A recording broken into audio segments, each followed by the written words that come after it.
Bismillah. Assalamualaikum warahmatullahi wabarakatuh. Alhamdulillah. Alhamdulillah rabbil alamin wa sallallahu wa sallam wa baraka ala abdihi wa rasulihi nabiyina Muhammad wa ala alihi wa sahbihi ajma'in. Amma ba'd. Para akhwat sekalian yang dimuliakan oleh Allah Subhanahu wa taala. Siang hari ini walillahil hamd, di bulan yang istimewa, di hari istimewa, berarti pengajian kita mestinya istimewa juga nih. Ya, karena pengajian hari ini beda dengan pengajian-pengajian di bulan lalu. Karena pengajian di bulan ini berarti pengajian yang paling dicintai oleh Allah Subhanahu wa taala. Karena kita pengajian ini di 10 hari awal bulan Dzulhijjah. Yang kata Rasul sallallahu alaihi wasallam, "Ma min ayyam al-'amalu salihu fihinna ahabbu ila Allah." Tidak ada hari di mana Allah lebih mencintai amal saleh dibanding amal saleh yang dikerjakan di 10 hari awal bulan Dzulhijjah. Ya. Dan kita masih dalam 10 hari awal bulan Dzulhijjah. Makanya bisa-bisa ini salah satu pengajian terbaik kita. Makanya mesti dijaga keikhlasan, benar-benar dijaga. Benar-benar mau ke sini mau belajar. Bukan mau ketemu A, mau ketemu B. Ketemu si ini, ketemu si itu. Ya, tapi kita pengen belajar. Dan kita masih dalam apa yang kita bahas ya, dari kitab Al-Usul Ats-Tsalatsah. Pada punya bukunya apa enggak nih?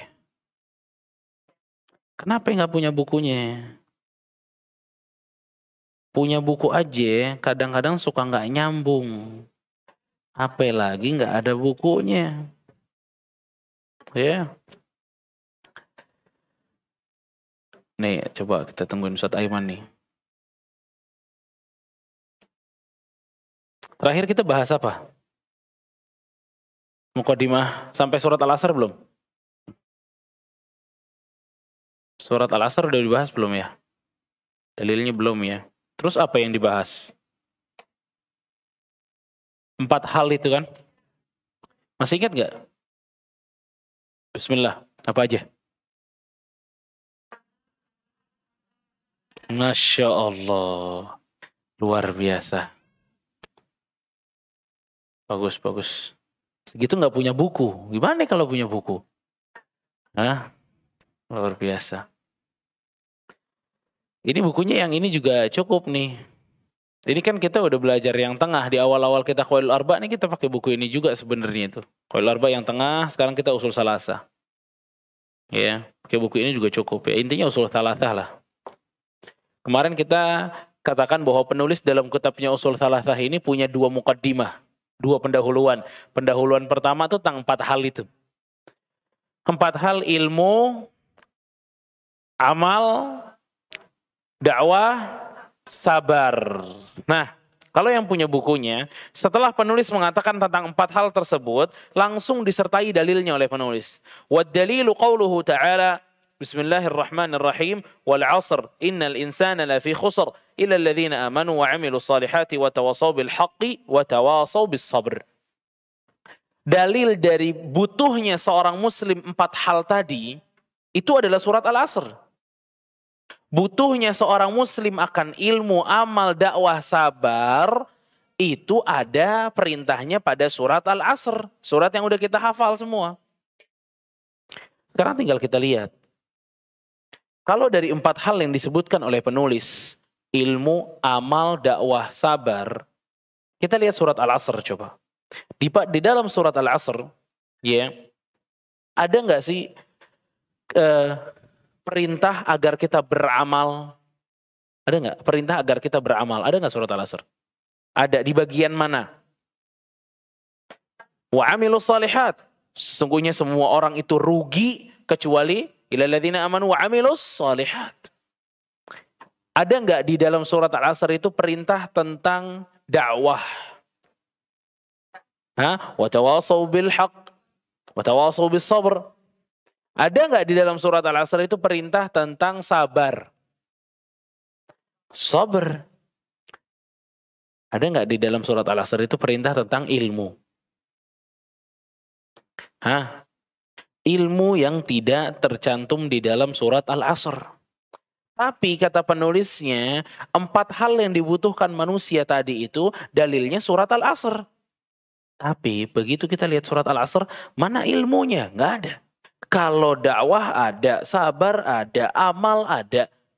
Ilmu nih nggak ditulis. Ilmu nih nggak disebutin dalam surat Al-Asr. Lalu dari mana si penulis ini bilang 4 hal yang dibutuhkan manusia itu yang pertama ilmu. Dari mana? Dari kata illalladzina amanu.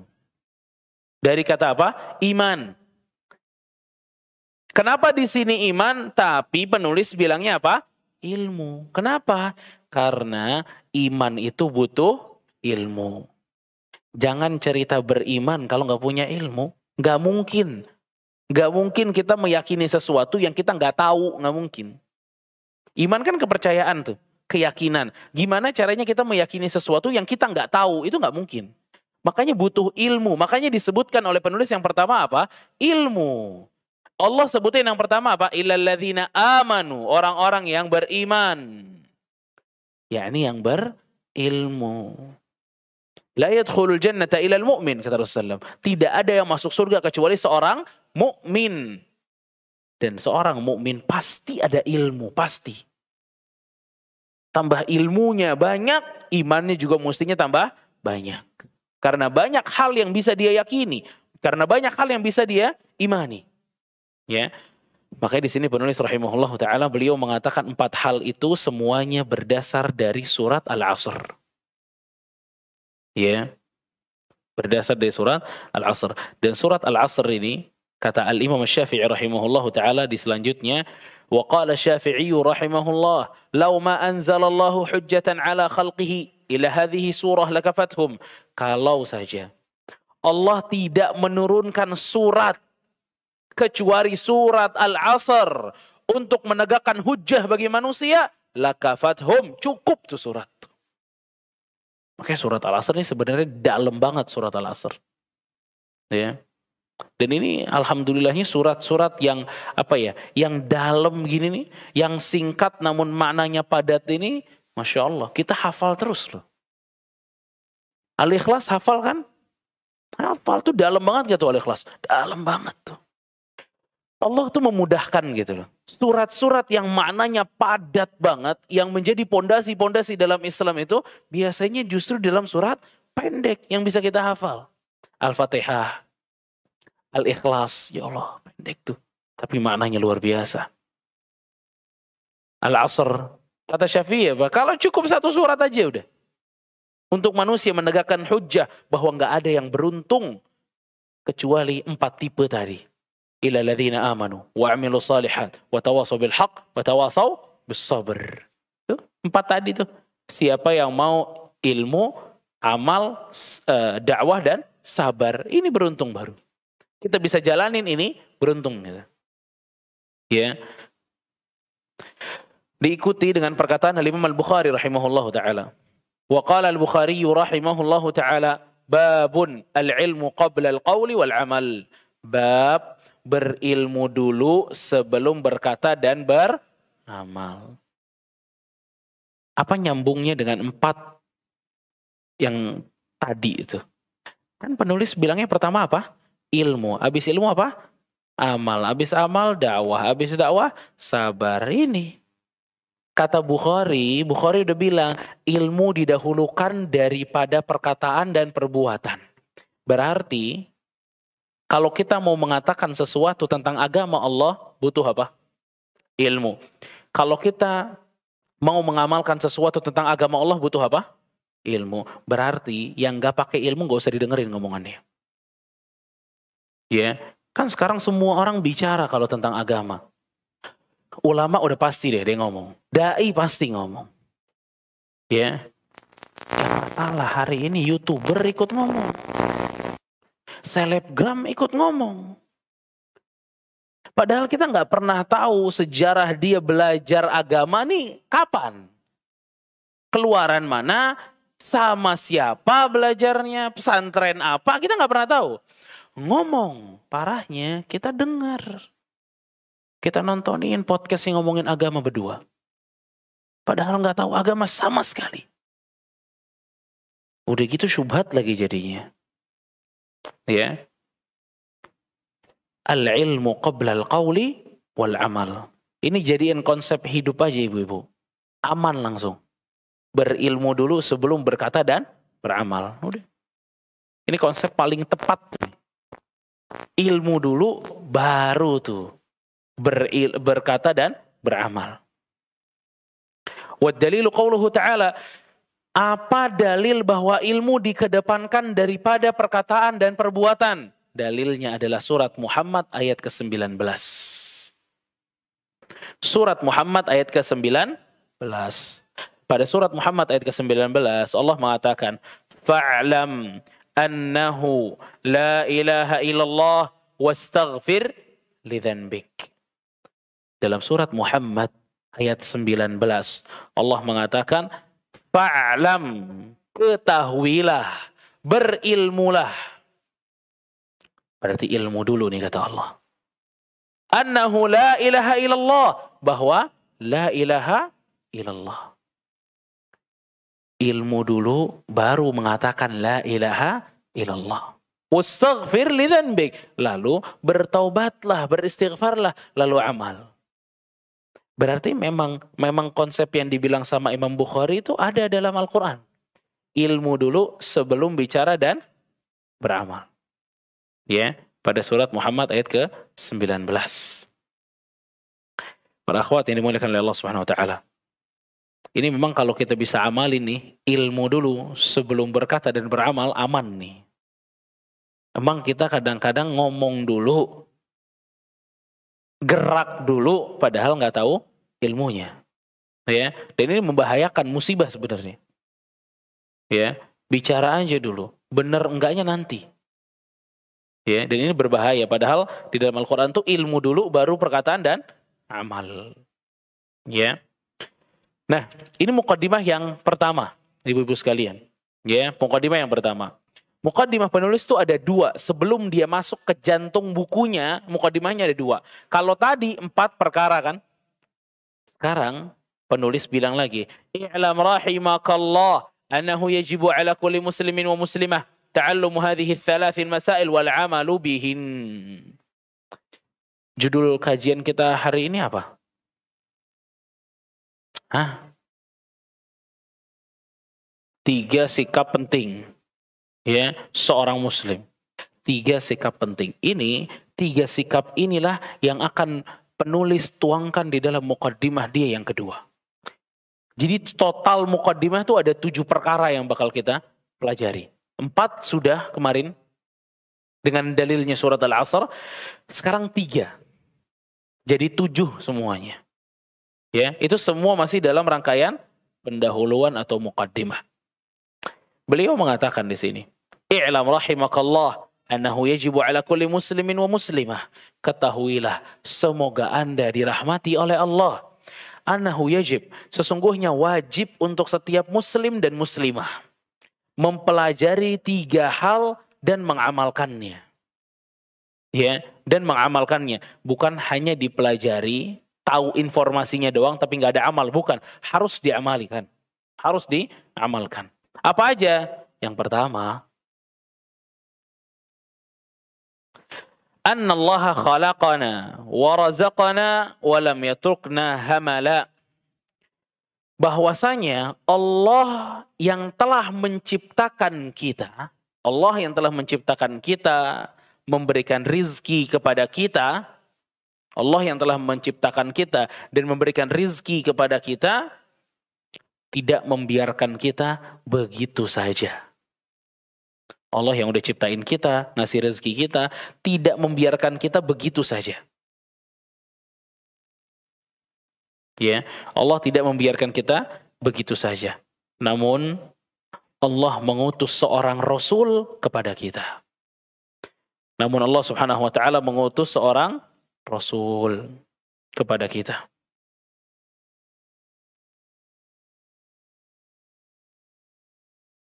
Ya, itu yang pertama tuh. Bahwasanya Allah Subhanahu wa taala, kita mesti tahu, kata penulis, bahwa Allah Subhanahu wa taala yang telah menciptakan kita, memberikan rizki kepada kita, itu tidaklah meninggalkan kita begitu saja. Maksudnya apa sih? Tidak dilarang, tidak diperintah, enggak gitu. Kita ada larangan dan ada apa? Perintah. Ini hidupnya seorang muslim. Di antara larangan dan perintah dari Allah Subhanahu wa taala. Ya. Dan Allah Subhanahu wa taala ya mengatakan dalam surat Al-Qiyamah ayat 36.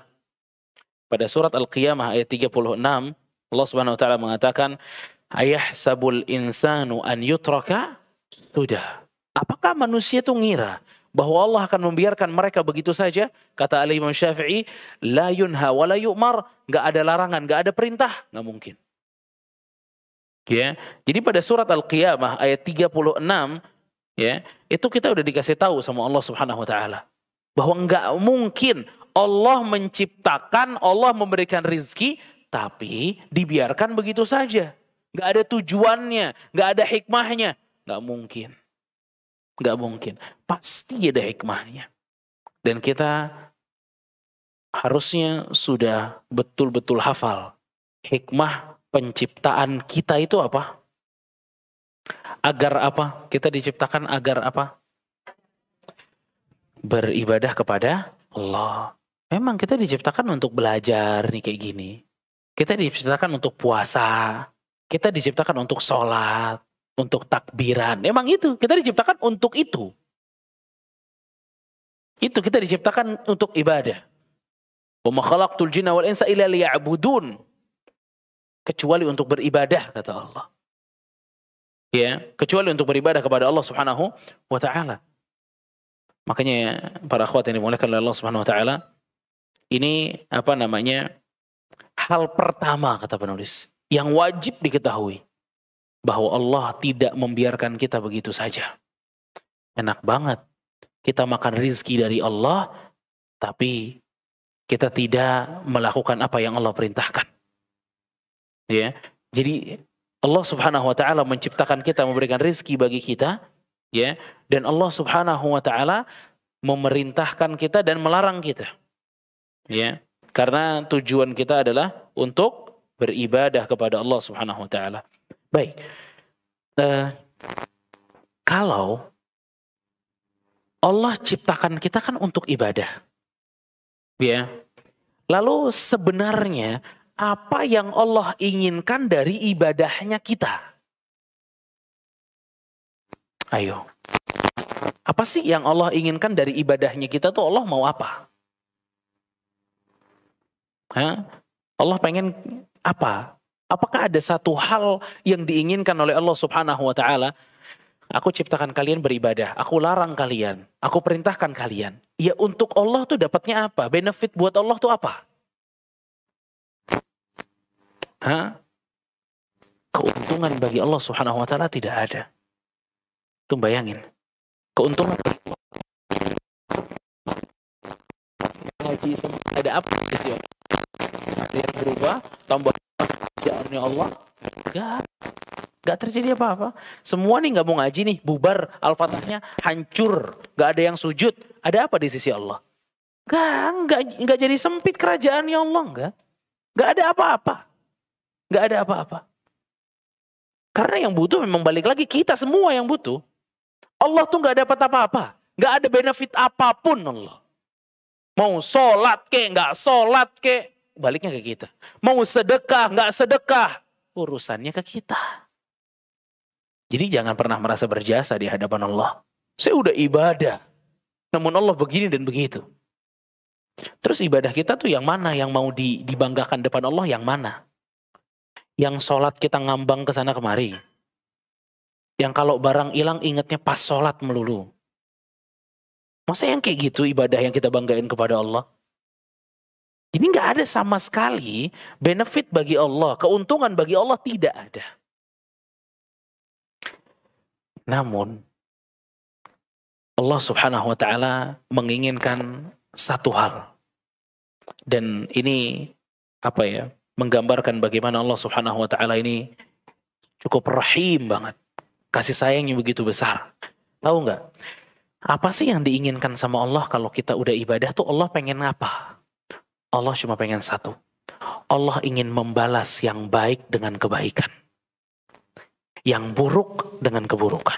Itu aja udah. Itu aja udah. Kalau baik, Allah pengen balas baik. Kalau ibadah, Allah pengen balas ibadahnya. Kalau nggak ibadah, dia maksiat, Allah pengen balas maksiatnya. Udah itu aja. Pada surat Yunus, ayat keempat. Pada surat Yunus, ayat keempat. Allah Subhanahu wa ta'ala berfirman, Innahu yabda'ul khalqa thumma yu'iduh.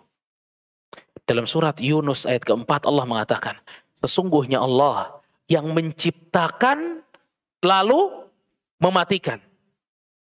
Setelah mati itu ada apa lagi ibu-ibu? Dihisap nggak kita? Dihisap.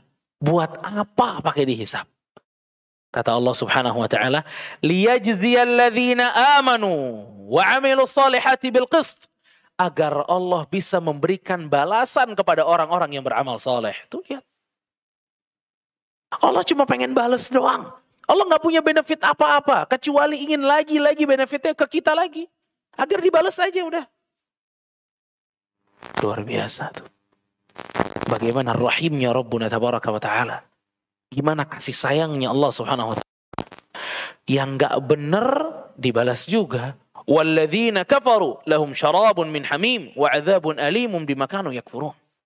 Dan untuk orang yang kafir, untuk mereka minuman dari nanah, wa 'adzabun alim, dan azab-azab yang pedih karena apa yang mereka kufurkan.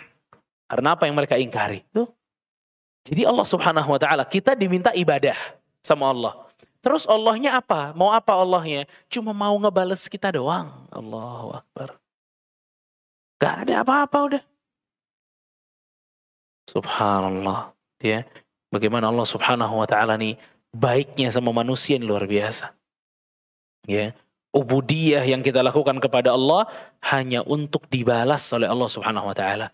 Dan ingat ya, Allah tuh kalau ngebalas manusia itu dengan dua sifat.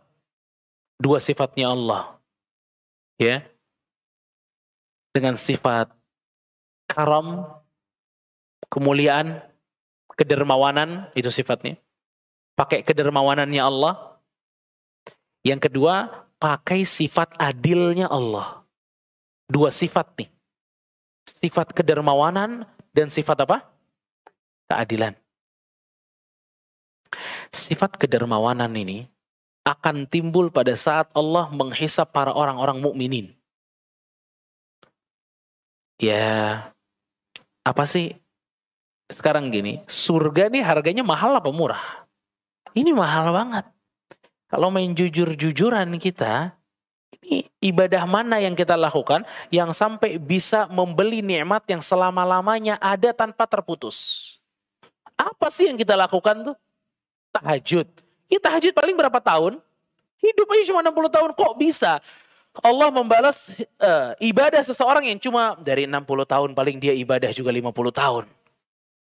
Kok bisa 50 tahun dibalasnya selama-lamanya? Sepadan gak sih? Enggak. Enggak. Makanya kan Rasul bilang kan, setiap manusia masuk surga karena apa? Rahmatnya Allah. Karena kalau main amal sama jannah habis gitu ya. Alhamdulillah pakai rahmat. Ya. Amal kita atau kita bisa beramal itu ya dari rahmatnya Allah Subhanahu wa ta'ala. Makanya subhanallah. Allah Subhanahu wa ta'ala menghisap manusia dengan kedermawanannya. Jadi Allah tuh bukan satu dibalas satu, enggak. Iya, kita punya satu sholat, tapi balasannya itu besar dari Allah.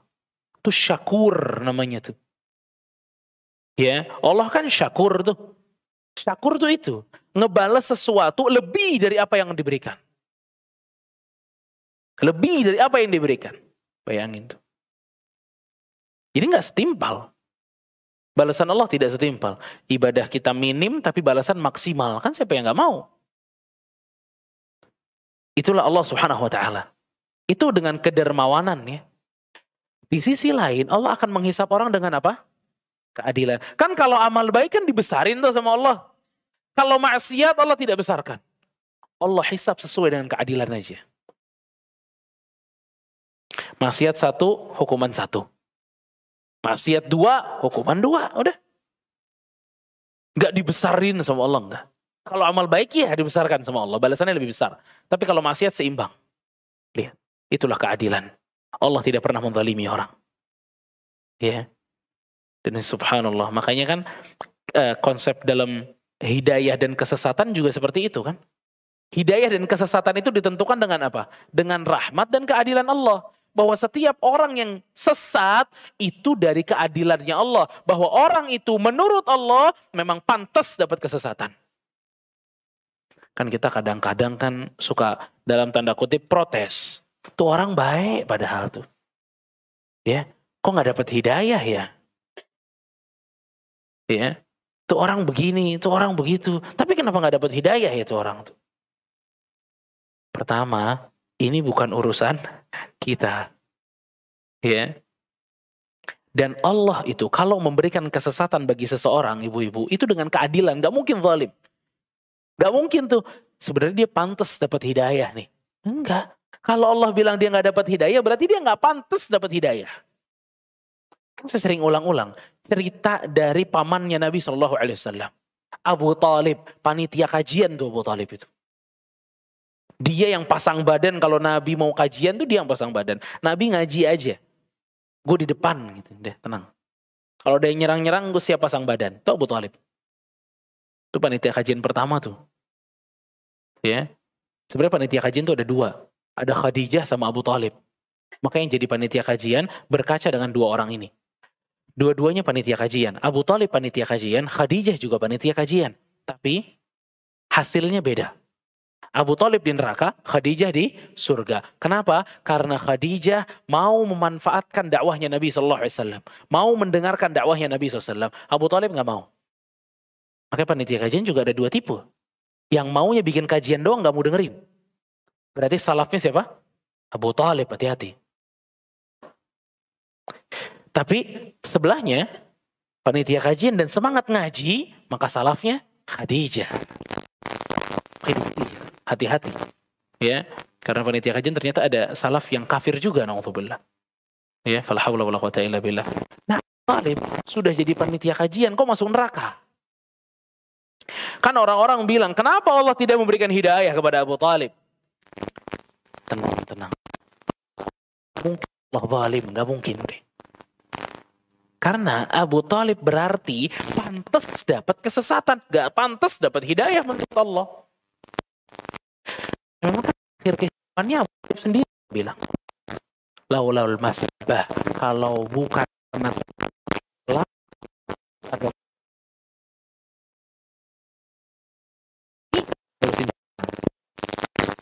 ya kan gimana? Terus ngomong mati lah. Kalau dia ya, dia bilang la ilaha illallah misalnya. Terus dicela sama orang, denger nggak? Enggak. Udah terus tapi tetap dia pertahankan, takut dicela sama orang. Maunya dapat pujian orang. Nggak mau ridho orang, maunya ridho orang. Nggak mungkin dikasih kesesatan. Namun bukan berarti kita yang hadir di sini berarti hatinya bersih putih. Masya Allah. Enggak. Karena kaidahnya konsepnya nggak begitu. Konsep hidayah, kenapa dapat hidayah? Itu karena rahmat Allah bagi kita. Allah ngasih rahmat aja. Kalau memain pantas-pantasan sih malu juga kita. Emang gue pantas dapat hidayah? Tapi ini karena rahmat Allah kepada kita. Allah tidak memakai keadilan di sini. Kalau memakai keadilan, kacau juga kita. Tapi Allah memakai apa? Rahmat, kasih sayang. Orang ini dapat hidayah. Orang ini ngumpulnya di masjid. Ya, maka itu dengan rahmatnya Allah Subhanahu wa Ta'ala. Ya, dan ini kembali menunjukkan kepada kita bahwa Allah Subhanahu wa Ta'ala ini luar biasa kebaikannya bagi kita. Ya. Para akhwat yang dimuliakan oleh Allah Subhanahu wa Ta'ala. Allah Subhanahu wa Ta'ala menciptakan kita, memberikan rizki pada kita, dan Allah tidak membiarkan kita begitu saja, namun mengirimkan kepada kita seorang rasul. Ya, mengirimkan kepada kita seorang rasul. Ya, kita dapatnya nabi yang paling istimewa, Nabi Muhammad sallallahu alaihi wasallam. Man ata'ahu dakhala al-jannah wa man 'asahu dakhala an-nar. Siapa yang taat masuk surga, siapa yang tidak taat kepada Nabi masuk neraka. Ya, makanya kan Nabi SAW mengatakan, kullu ummati yadkhuluna al-jannah. Setiap umatku masuk surga, illa man aba, kecuali yang enggak mau masuk surga. Di sini semua tertarik masuk surga? Tertarik ya. Ada yang kurang tertarik? Kayaknya belum, Ustaz. Motivasinya kurang biar kita masuk surga. Hah? Tapi tertarik masuk neraka insya Allah enggak. Enggak lah, na'udzubillah ya. Tapi ada nggak orang di luar tuh nantangin, nggak apa masuk neraka? La ilaha illallah. Orang kalau nggak ngerti, nggak berilmu, ya begitu mulutnya. Ya. Nah, Rasul dikirimkan kepada kita. Dan tugas seorang Rasul, ibu-ibu sekalian, barakallahu fikum, kita bisa rincikan, atau bukan rincikan, kita bisa ringkas bahwa tugas setiap Rasul itu ada 3. Tugas setiap Rasul itu ada 3. Tugas setiap Rasul itu ada 3. Pertama, mengenalkan manusia kepada Allah Subhanahu wa Ta'ala. Mengenalkan manusia kepada Allah Subhanahu wa Ta'ala. Itu yang pertama tuh. Ya, mengenalkan kepada manusia tentang Allah Subhanahu wa Ta'ala. Makanya Nabi SAW sibuknya kan pasti di sini. Ngenalin lagi siapa nih Allah, punya sifat apa Allah gitu loh. Ya. Itu memang wazifahnya, memang kerjaan Nabi, tugasnya Nabi itu yang pertama. Yang kedua, mengenalkan para manusia tentang hal yang dicintai oleh Allah. Ya, dicintai dan dibenci lah oleh Allah, dua-duanya bisa. Mengenalkan manusia dengan sesuatu yang dicintai dan dibenci oleh Allah Subhanahu wa Ta'ala. Ya. Mengenalkan manusia tentang apa saja sih yang disukai sama Allah, apa saja yang dibenci sama Allah. Ini masuknya kemana ibu-ibu? Hah? Perintah dan larangan Allah. Allah suka ini, Allah larang ini. Kan semua yang dilarang sama Allah berarti Allah benci. Semua yang diperintahkan sama Allah itu berarti Allah senang. Allah suka itu. Itu adalah tugas para nabi. Yang ketiga nih, ya, yang ketiga, tugas para nabi tadi mengenalkan manusia kepada Allah, mengenalkan manusia tentang apa yang dicintai dan dibenci oleh Allah. Yang ketiga, mengenalkan manusia tentang balasan-balasannya. Mengenalkan manusia tentang apa? Balasan-balasannya. Balasannya apa aja? Itu udah 3 tuh. Ya. Kalau yang benar balasannya jannah, surga. Kalau nggak mau taat, balasannya apa? Neraka. Ya udah gitu. Ini semua nabi dan rasul, ini tugas mereka sudah. Dari awal sampai akhir ini dia. Ya, makanya siapa taat, maka dia masuk surga. Siapa taat, maka dia masuk neraka. Dalilnya apa? Bahwa setiap orang itu telah dikirimkan Rasul. Surat Al-Muzammil ayat 15 sampai 16. Surat apa? Al-Muzammil ayat 15 sampai 16. Surat Muzammil ayat 15 sampai 16. Apa bunyinya? Inna arsalna ilaikum rasulan syahidan alaikum kama arsalna ila fir'auna rasula fa'asa fir'auna ar-rasulu fa'akhadnahu akhdan wabila. Allah Subhanahu wa taala mengatakan dalam surat Al-Muzammil ayat 15 sampai 16, sesungguhnya kami telah mengutus kepada kalian seorang rasul syahidan alaikum, sebagai saksi bagi kalian, sebagaimana kata Allah kami telah mengirimkan seorang rasul kepada Fir'aun. Fa'asa Fir'aunur rasula. Namun Fir'aun mengingkari rasul tersebut. Fa'akhadnahu akhdan wabila. Maka kami berikan kepada Fir'aun itu azab pedih. Baik. Ini ayatnya surat Muzammil 15-16 ini banyak faedahnya sebenarnya. Ya. Di antara faedah di ayat Al-Muzammil 15-16 ini, ya, di situ Allah Subhanahu wa taala mengatakan, kami telah mengutus kepada kalian wahai manusia seorang rasul. Siapa maksudnya? Nabi Muhammad SAW. Sebagai saksi bagi kalian. Jadi nanti di hari kiamat, ini kita bakal ngumpul semua, dan Rasul berdiri ditanya sama Allah, hal ballagt, wahai Muhammad, kamu udah sampein semuanya kepada umatmu? Rasul di situ jadi saksi. Iya, saya telah menyampaikan seluruhnya kepada umatku. Nanti umatnya berarti yang bertanggung jawab. Apakah dia mendengar Rasul atau tidak mendengarkan dakwah Rasul? Ya, bahkan kita salah satu keistimewaan umat Nabi Muhammad itu apa? Menjadi saksi bagi umat-umat sebelum Nabi Muhammad. Nanti ini emang Bani Israel kan, itu komplotannya Nabi Musa atau sebelumnya atau sesudahnya, itu nabi-nabinya pada ditanya sama Allah, kamu udah menyampaikan risalah apa belum? Nabi Musa misalnya, Nabi Musa bilang, sama antunna semua, Nabi Musa telah menyampaikan risalah dari Allah atau belum? Hah? Nah, Nabi Musa itu bakal jadi saksi, kok nggak bisa dijawab di sini ya. Nabi Musa sudah menyampaikan risalah dari Allah kepada Bani Israel apa belum? Dari taunya. Dari Al-Quran. Itu bagi kita nanti. Nanti Nabi Musa ditanya, kamu udah nyampein risalah belum? Kata Nabi Musa, sudah. Bani Israel ditanya, udah belum Nabi Musa menyampaikan risalah? Belum.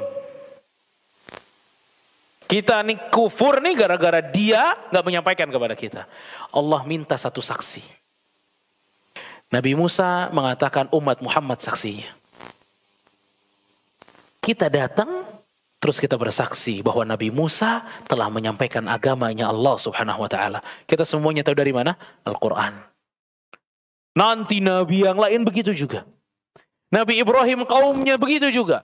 Tidak mengakui bahwa Nabi Ibrahim telah berdakwah kepada mereka. Dipanggil lagi umat Nabi Muhammad. Nabi Ibrahim telah menyampaikan dakwahnya apa belum? Sudah. Kita tahu dari mana? Al-Quran. Tuh lihat. Itu keistimewaan umatnya Nabi Muhammad SAW. Ya. Nah, Rasul itu sebagai saksi bagi kita, dan kita sebagai saksi untuk Rasul. Makanya, ini kan Dzul Hijjah. Ya kan? Rasul SAW itu kan ada khutbahnya yang terkenal. Waktu haji wada. Ya kan? Khutbah yang paling rame orang-orang datang itu khutbah haji wada'nya Nabi SAW. Di mana? Di Arafah. Ada berapa yang hadir? 80.000 sampai 100.000 sahabat. Semuanya mendengarkan itu. Dan di akhir khutbahnya Nabi SAW mengatakan, ya, hal apakah aku telah menyampaikan kepada kalian?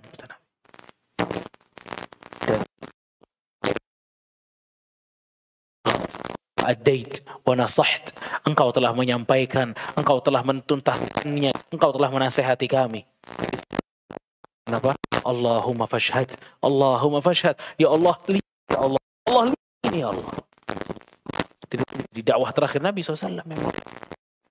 Bahwa Nabi ini saya udah tuntas nih. Kan turun surat Al-Maidah di sini. Yauma akmaltu lakum dinakum wa atmamtu alaikum ni'mati wa raditu lakumul Islam dinan. Telah aku sempurnakan agamaku di hari itu, kata Allah. Hanya di mana? pengajian.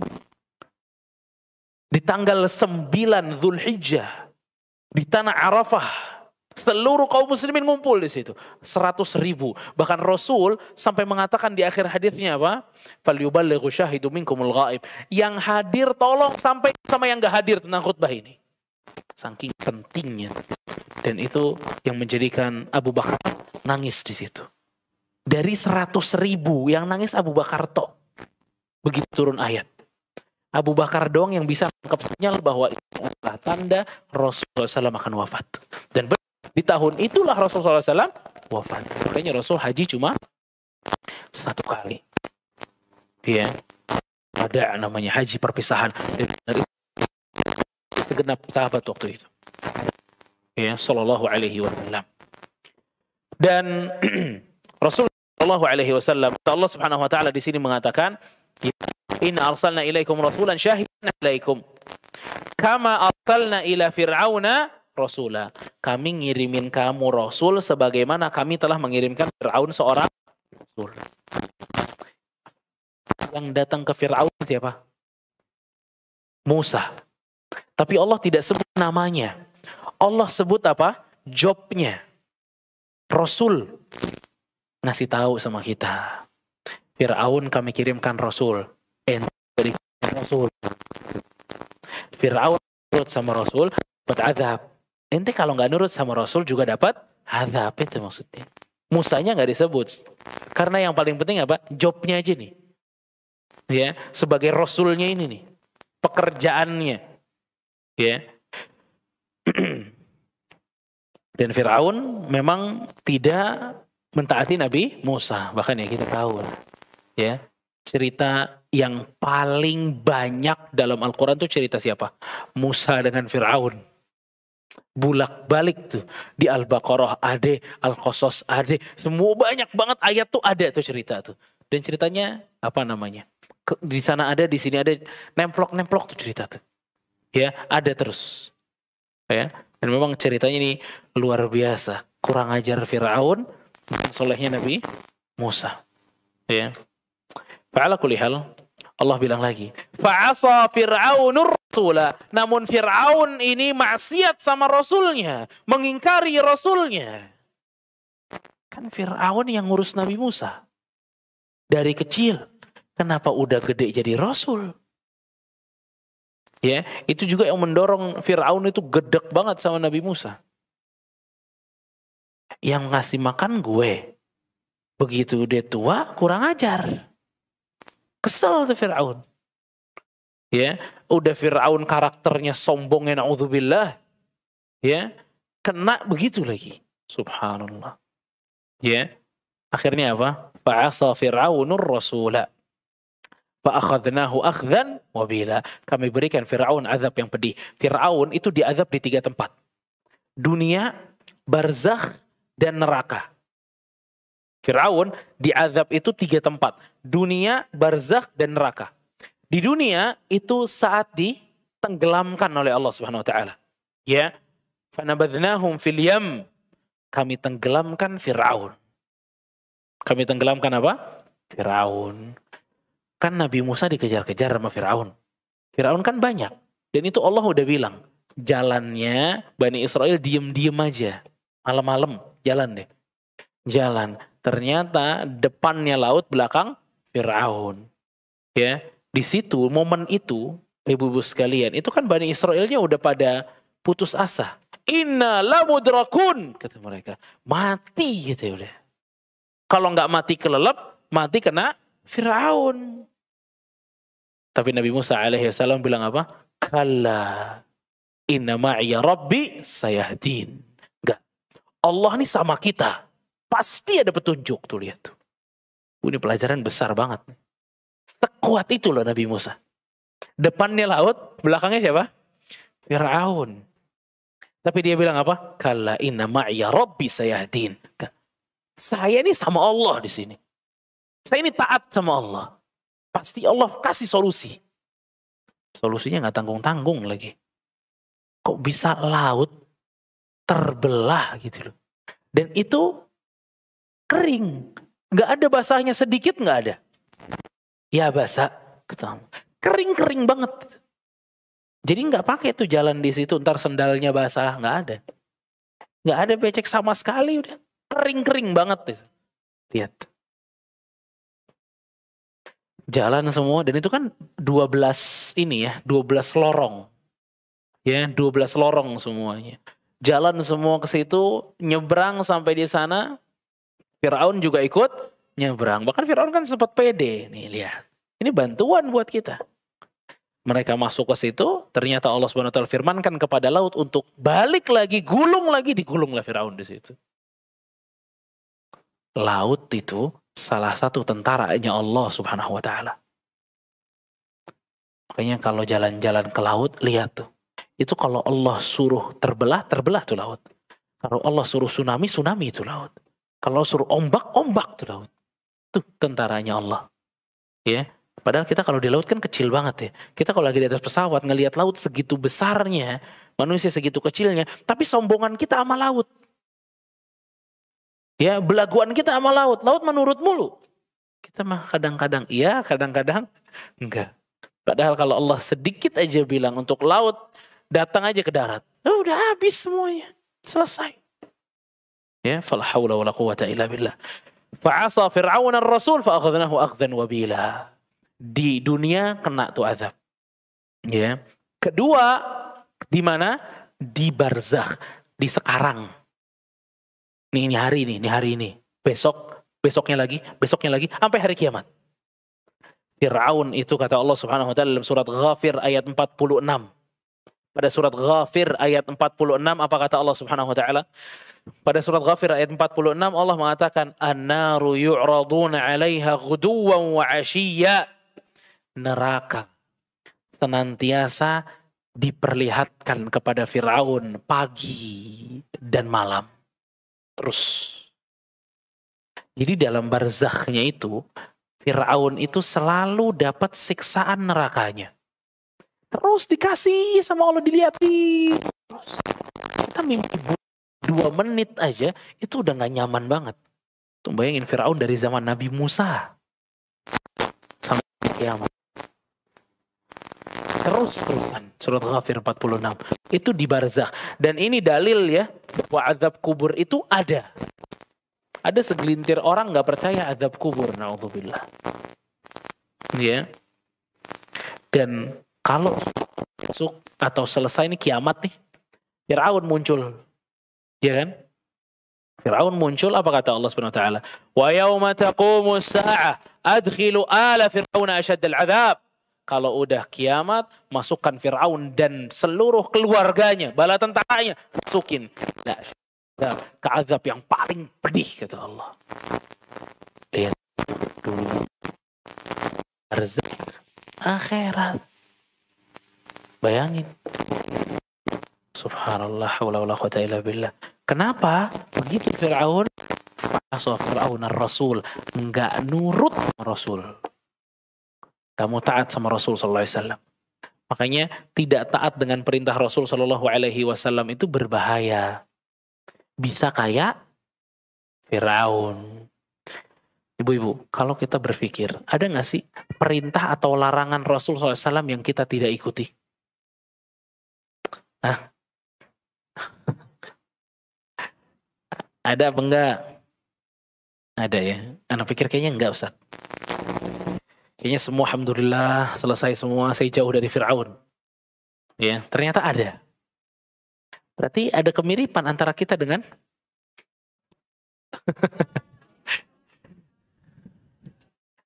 kan maksiat juga. Fir'aun kan maksiat sama Musa. Pedihnya, kita juga kadang bermaksiat kepada Rasul SAW. Ya, tapi ada perbedaan yang mesti kita ketahui. Ya. Antara kemaksiatan keseluruhan dan kemaksiatan sebagian. Kemaksiatan apa? Keseluruhan dan kemaksiatan sebagian. Kalau kemaksiatan keseluruhan itu sebagaimana yang dilakukan oleh dari awal tidak sama sekali beriman. Adapun kemaksiatan yang sebagian itu adalah apa yang kita lakukan. Sebagian perintah kita ikuti, sebagian lagi tidak. Sebagian larangan kita ikuti, sebagian lagi tidak. Dan yang bikin hidup kita tambah susah, ini salah satunya. Karena jangan main-main perintah Rasul ini karena efeknya besar banget. Ke individu besar, ke masyarakat besar loh. Waktu perang Uhud, itu keadaannya seperti apa? Keadaannya kan kaum muslimin itu sedang melawan kaum musyrikin, ya kan? 3.000 lawan 700. Bayangin ya, 3.000 lawan 700. Rasul kan punya satu pesan kepada sebagian para sahabat yang ahli panah itu. Untuk naik ke gunung itu. Ya, yang udah umrah pasti pernah lihat. Pernah naik juga? Gak ada. Dipanah dari bawah kalau naik itu. Itu gunung, tadinya emang gak segitu ya. Gak seperti yang kita lihat lagi umrohan itu, enggak. Itu lebih tinggi. Ya. Itu gunung, Rasul udah menempatkan 50 pasukan pemanah. Ya. Ada 50 pasukan pemanah dipimpin oleh Abdullah ibn Jubair radhiyallahu anhu. Rasul punya pesan kepada mereka. Ya. Lau ra'aitum in hazamna. Kalau kalian melihat kami menang, tetap di atas. Rasul. Kalau kamu lihat bangkai kami telah dimakanin sama burung, kata Rasul. Tandanya mati ini kita semua kalah. Tetap di atas. Kata Rasul. Akhirnya perang berjalan. Kaum muslimin justru menang. Dari 50 orang, 40 orang ke bawah ikut turun. Kenapa? Karena mereka melihat harta udah banyak. Mereka pikir ini udah di atas angin, perang udah selesai, musyrikin udah pulang. Itu takwilnya mereka. Itu pendapatnya mereka 40 orang ini. Udah. Tadi kan perintahnya Rasul kalau perang masih ada, ini sudah selesai. Udah kita turun aja. Semua teman-temannya udah ambil harta, tinggal dia nih 40 orang. Abdullah bin Jubair dan 10 orang bilang jangan. Ingat kata Rasul jangan turun. Belum selesai. Sampai Rasul bilang turun, baru kita turun. Enggak, ini udah selesai. Turun mereka 40 orang. Ternyata Khalid bin Walid, ya, itu mereka nggak pulang. Mereka emang terpukul mundur, tapi mereka memutari gunung pemanah tadi itu. Ya, gunung pemanah tadi. Jadi sisinya ini gunungnya Ibu-ibu. Ya, ini gunungnya. Ini perangnya di sini. Oke. Musyrikin tuh sebelah sini, kaum muslimin sebelah sini. Kaum muslimin menang tuh, dimundurin terus musyrikinnya. Udah kan? Pikir mereka udah oke. Ternyata bukan pulang mereka ke sini. Paham punternya? Akhirnya kaum muslimin kan ngadep sana. Dari situlah mereka dihabisin oleh kaum musyrikin. Makanya banyak 70 orang sahabat mati di situ. Sampai Rasul juga dikatakan beliau wafat di situ. Ya. Dan ini kan salah satu pelajarannya kan gara-gara apa? Gak taat satu doang. Cuma gak boleh turun. Disuruh jadi pasukan panah, jalan gak? Jalan jadi pasukan panah. Tapi satu doang. Itu efeknya ngebunuh 70 sahabat.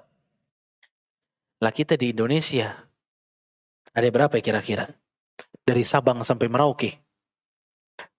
Ya, kejauhan Sabang Merauke. Kita aja di sini. Ya, ada berapa gitu loh. Nah itu izzahnya Islam padahal bisa muncul dari situ. Kemuliaan Islam bisa muncul dari situ. Itu kan ada satu orang yang makan pakai tangan kiri. Ya, kalau ini di zaman Nabi, ada yang makan pakai tangan kiri. Disuruh sama Nabi apa? Kul biyaminik, makan tangan kanan, kata Nabi. Kan dia songong balasnya. Nggak bisa, kata dia. Apa kata Rasulullah? Mastata'at. Nggak bakal bisa, kata Nabi. Lumpuh tangannya. Lihat.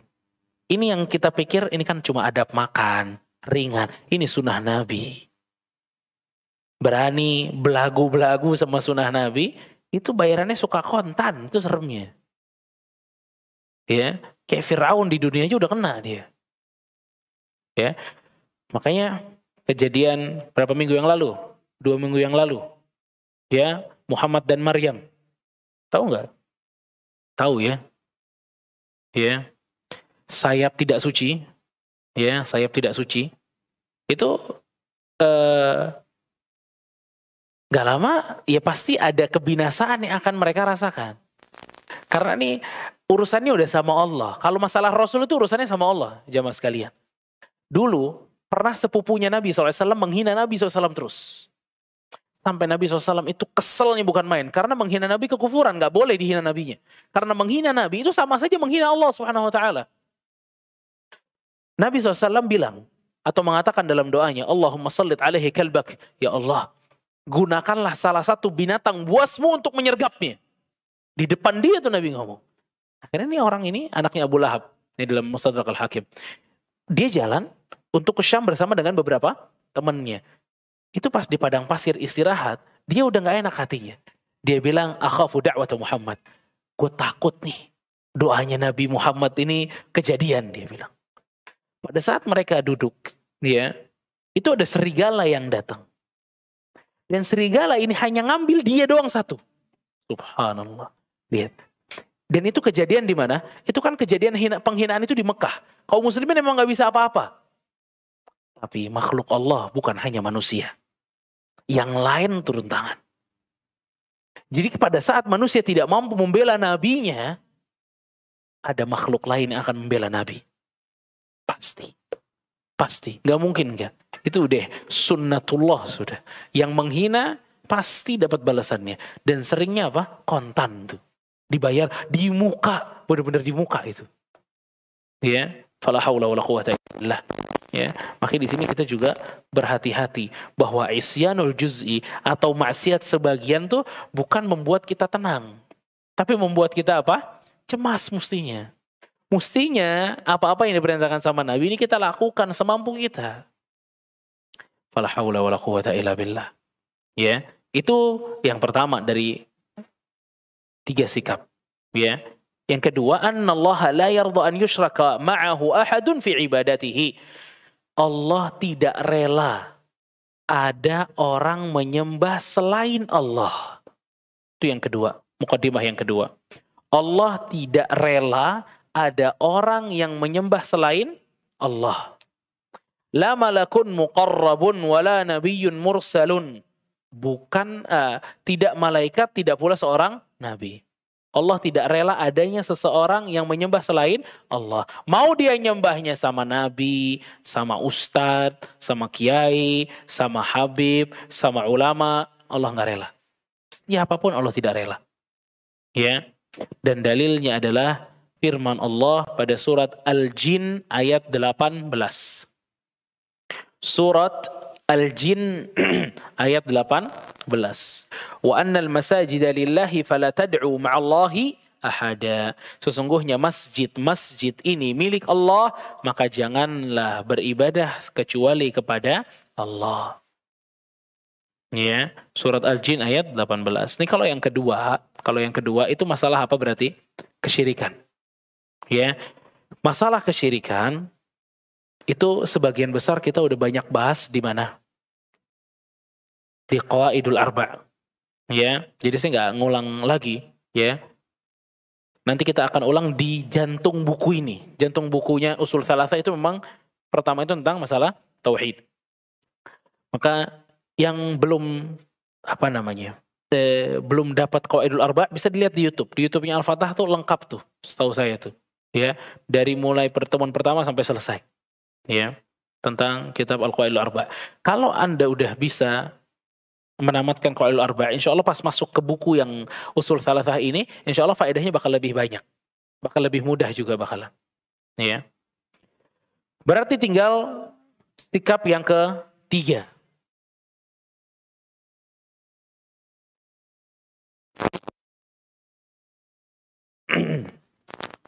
Bahwa siapa saja yang mentaati Rasulullah sallallahu alaihi wasallam dan mentauhidkan Allah, siapa saja yang mentaati, ya, dan mentauhidkan Allah,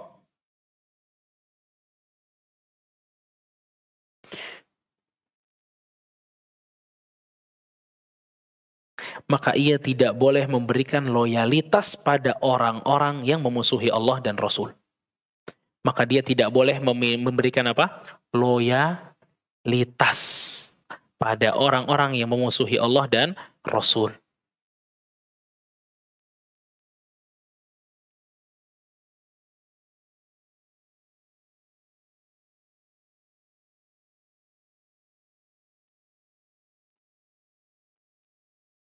Oke, itu mukadimah yang ketiga atau sikap yang ketiga ya. Bahwa siapa saja yang mentaati Rasulullah SAW dan mentauhidkan Allah tidak boleh memberikan loyalitas kepada orang-orang yang memusuhi Allah dan Rasul. Siapa sih orang-orang yang memusuhi Allah dan Rasul? Apa? Orang kafir dan munafikin. Dalilnya surat Al-Mujadalah ayat 22. Surat Al-Mujadilah atau Mujadalah ayat 22.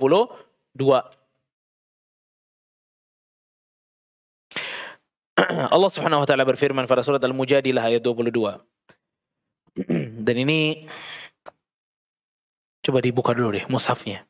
Dibuka dulu mushafnya. Ini soalnya pembahasan penting banget yang ketiga ini.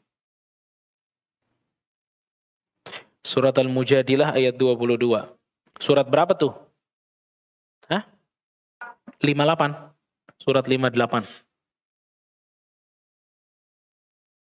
Ayat 22. La tajidu qauman yu'minuna billahi wal yawmil akhir. Udah dapat? Surat Al-Mujadilah ayat 22, surat 58. Allah Subhanahu wa taala berfirman, la tajidu qauman yu'minuna billahi wal yawmil akhir yuwadduna man haddallaha wa rasulahu ولو كانوا آباؤهم أو أبناؤهم أو إخوانهم أو عشيرتهم أولئك كتب في قلوبهم الإيمان وأيدهم بروح منه ويدخلهم جنات تجري من تحتها الأنهار خالدين فيها رضي الله عنهم ورضوا عنه أولئك حزب الله ألا إن حزب الله هم المفلحون. Allah mengatakan, la tajidu qauman yu'minuna billahi wal yawmil akhir. Dengerin ayat ini baik-baik. Engkau wahai Muhammad tidak akan, ya, ini larangan maksudnya, bahwa tidak ada yang boleh satu kaum beriman kepada Allah dan hari akhir, namun berkasih sayang dengan orang-orang yang menentang Allah dan Rasulnya. Bahkan lebih dalam daripada itu. Sekalipun itu bapaknya, sekalipun itu anaknya, sekalipun itu saudaranya, sekalipun itu keluarganya. Mereka itulah orang yang ada dalam hatinya telah ditanamkan oleh Allah keimanan. Dan Allah telah menguatkan mereka dengan pertolongan yang datang darinya. Lalu dimasukkan ke dalam surga yang mengalir di bawahnya sungai-sungai. Mereka kekal di dalamnya, yang mengalir di bawahnya, kekal di dalamnya Allah ridho terhadap mereka. Dan mereka pun merasa puas terhadap limpahan rahmat Allah. Mereka itulah golongan Allah. Ingatlah sesungguhnya golongan Allah itulah yang beruntung. Ini ayat yang cukup memberikan pelajaran besar sebenarnya tentang hati kita terhadap orang-orang yang memusuhi Allah dan Rasul. Berarti ada larangannya. Ya, ada larangannya. Bahkan larangan ini sampai bisa menyentuh kekufuran. Misal, ada seorang muslim cinta atau suka cinta lah ya, cinta kepada orang kafir. Karena orang kafir ini selalu sujud kepada berhalanya. Perhatiin ibu-ibu. Muslim. Tapi dia cinta banget sama salah satu temannya. Karena temannya ini selalu sujud kepada patung-patungnya. Paham? Ada muslim tapi cinta kepada seorang yang kafir karena kafir ini kerap sujud kepada berhala. Apa hukum dari kecintaannya orang ini? Hah? Boleh gak sih kayak gitu? Terus hukumnya apa? Itu hukumnya kafir, ibu-ibu. Mencintai orang kafir karena kekufurannya. Mencintai orang kafir karena kekufurannya.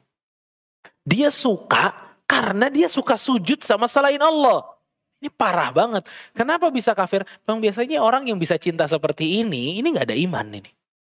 Kok rela dilihat dengan mata kepalanya ada orang yang beribadah kepada selain Allah. Kita nggak rela.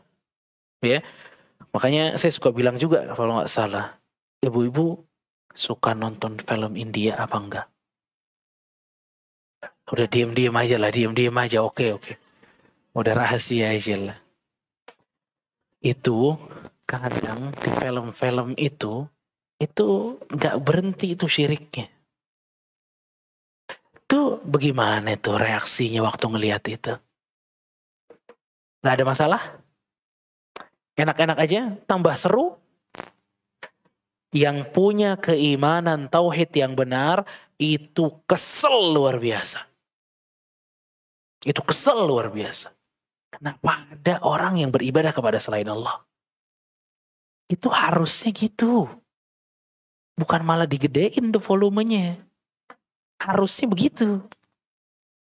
Bukan malah diikutin lagi besoknya. Ya, itu bahaya tuh. Itu kesyirikan loh ibu-ibu. Ini kita lagi belajar nih. Bahwa kan tadi yang nomor 2 tuh. Tidak rela orang yang menyembah Allah. Nah ini kok bisa ditonton sampai ajib lagi. Diikutin lagi. Ada yang baru nongol lagi, dia nonton lagi. Itu ibadahnya gak hilang-hilang tuh. Ya, dan itu baru satu contoh. Kenapa tahu kalau film Korea nggak mau ngaku lah, nggak enak ya. Ketahuan Ustadz suka nontonnya. Ada nggak tahu deh, ya. Fa'ala kulli hal, ya. Masya Allah, luar biasa. Ya maksudnya nonton-nonton yang bermanfaat gitu ya. Sampai syirik ada ditonton dengan tenang itu bahaya loh. Itu bukan dalam keadaan baik berarti. Ada yang salah tuh. Ada yang salah. Karena kan di sini Allah mengatakan, wahai Muhammad, nggak ada ceritanya orang yang punya iman kepada Allah dan hari akhir, tapi cinta banget sama orang kafir. Itu nggak ada gitu loh. Ya, memang cinta di sini bermacam-macam hukumnya. Kalau tadi kan kafir, orangnya juga ikut kafir. Ya, karena dia cinta kepada orang kafir karena kekafirannya. Ada yang di bawah itu haram gitu. Kapan? Pada saat seorang muslim cinta orang kafir karena suaranya bagus banget. Merdu banget Ustaz.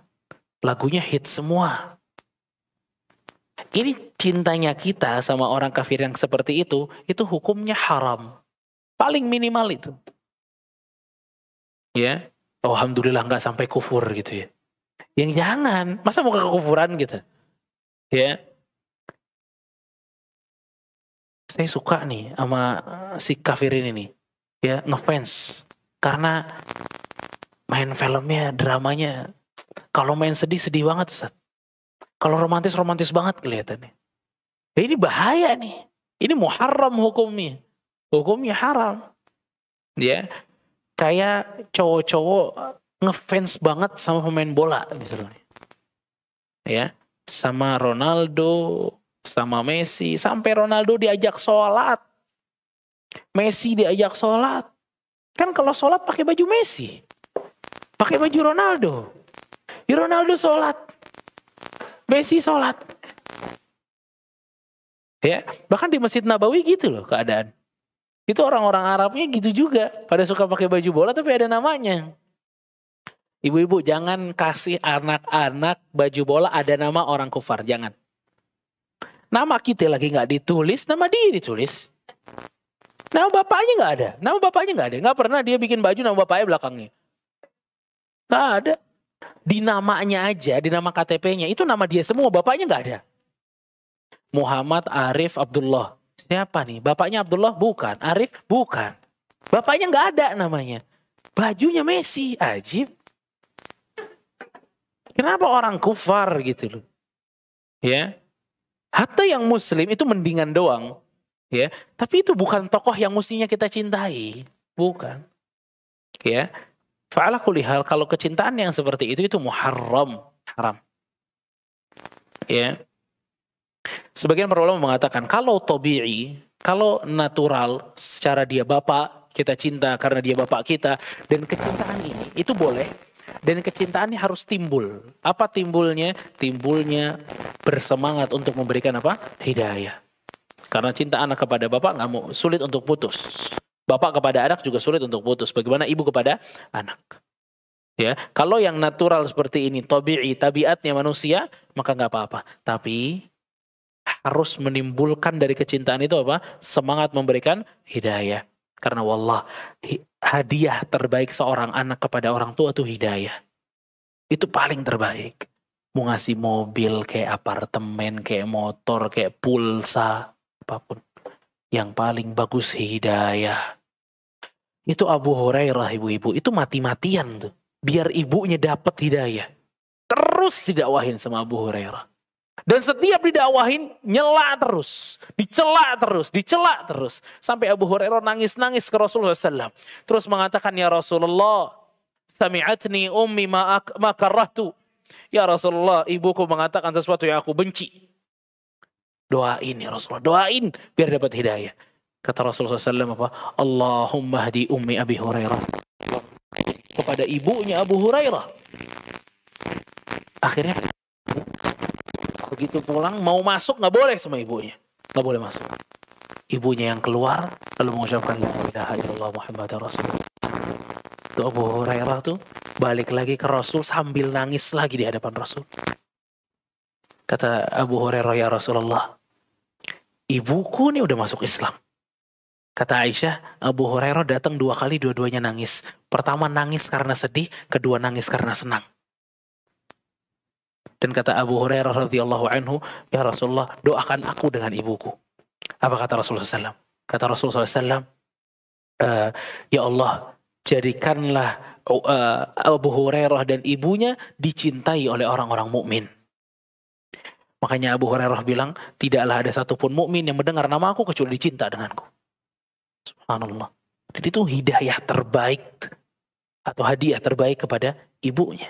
Dia mati-matian tuh buat semangatin ibunya masuk Islam. Ya, makanya Abu Hurairah sama ibunya tuh indah banget.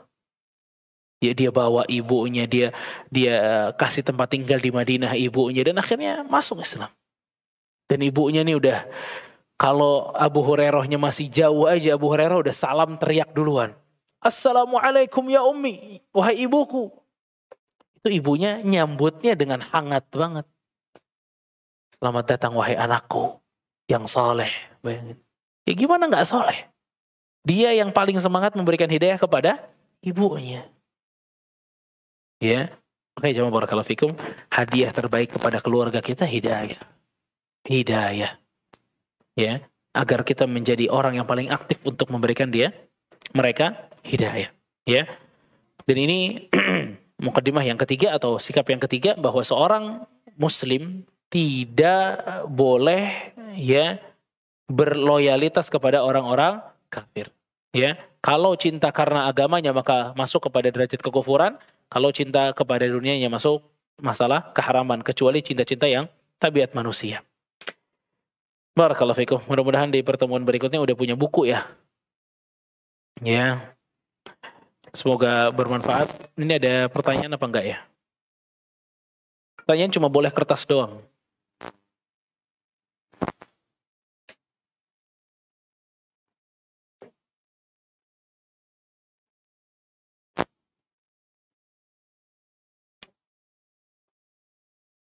Kayaknya pertemuan berikutnya kita murojaah dulu ya.